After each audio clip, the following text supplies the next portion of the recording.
I won't even tell you that I use William Sweeney sometimes as a you know, a password for some of my various items. No, I think he truly was a great figure then. You know, that's also I found in the research. You know, looking through Variety magazine, you know, which is some of the magazines that the entertainment industry would put out in New York. And so Sweeney grew up in New York City. He was born there and raised there. That's where he even hired his bands many times, was in downtown New York City at the Union Hall. So they weren't cowboys at all. They were really musicians and could really play.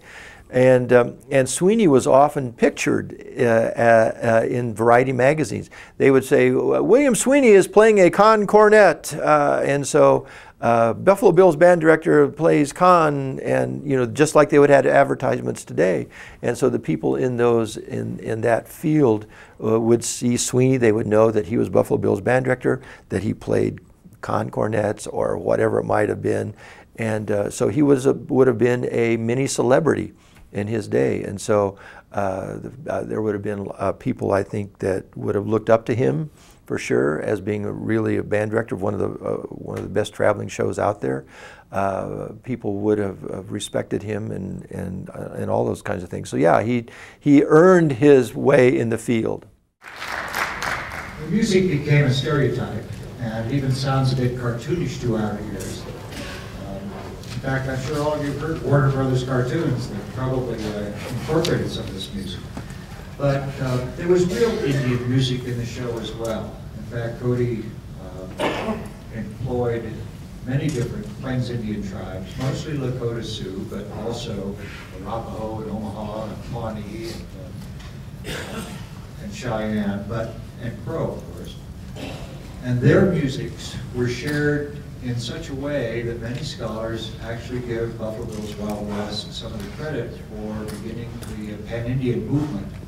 And certainly a lot of the origins of modern powwow grow out of the Wild West show and the blending and sharing of the various tribal musics. In fact, I understand that there's a powwow connected with this conference, and I'd sure encourage you to go listen to truly authentic Indian music as it was played and sung in the Wild West show. There were many acts in the Wild West over the years. Most of them, in early years at least, were focused on those Western skills that we associate with the West, winning of the West. It was always heavy on shooting acts and lots of riding acts. But as the show moved away from the passing of the frontier, it incorporated a number of other more mature presentations. We heard, in fact, that multicultural tone in March Russe. But there was another act that was inspired by the famous Foreign Legion and by the flashy Zouave regiments raised in New York and New Jersey during the Civil War, who wore those bloomers and fancy red and white outfits. And these led to a very popular genre of military music and military marches after the Civil War, amateur military drill teams. A nationally famous drill team from Illinois, the Aurora Zouaves, joined Buffalo Bill's Wild West in 1894. And an historian who actually saw a performance of the Aurora Zouaves wrote, "The Zouave drill was spectacular, done in a double-time half-step, with men touching elbows in a sequence of wheelings and patterns directed by whistle signals. The climax was wall scaling, in which the Zouaves formed a human pyramid, the last man being hoisted to the top with the aid of rifle and rifle slings." Well, in 1913, Carl King composed a march to accompany these drills. And in the trio section of this piece, you'll hear a tune, a melody that you're bound to recognize, "The Girl I Left Behind Me." You've heard this, of course, if you've ever seen one of the John Wayne, John Ford cavalry movies. As John Wayne leads the troops out of the fort, "The Girl I Left Behind Me" is played. Well, it was often played by the Cowboy band as well. Now in King's March, of course, it evokes that kind of military tradition exemplified by the drill teams in the arena. So, in fact, are we going to see the drill team? As the band plays the Gallant Zouaves March.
It is funny how people respond to this music, though. I think that even the SAM conference, the people there who were mostly a scholarly kind of audience, they responded very well with 2 standing ovations at the end, and they were intent, and sometimes you think musicians can be kind of picky about things and wonder, well, what the heck is this? Why are these people dressed up like cowboys? You know, why are they playing this music that has that is old-timey marches and things?